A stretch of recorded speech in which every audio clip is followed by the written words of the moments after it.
Sinong nakain po ng narik? Ito po, binili ko, 20 po ang kilo. Mali nga lang po ang pagkasain ko at ito pala ko mahilab. Ngayon, inalis ko na po dyan dahil pagkain nga ng aso ko, pati ako, kasalo lang ako sa aso ko at mabango. Masarap po ito sa sinangag.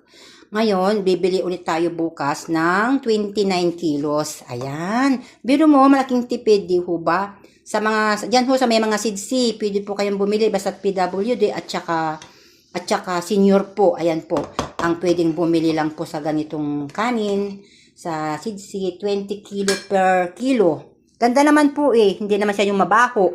Masarap din po siya. Ay, mainit! Hinawakan ko pa naman, Lord. Ayan, hayaan ko pong mainin at hindi ho maganda pagkaluto. Samahan niya po ito. At iniin ko para mabigyan ko na yung aso ko. Pagkain ko na rin po yan, masarap po, mabango. Yan, takluban natin at mamaya pa po yan pwede.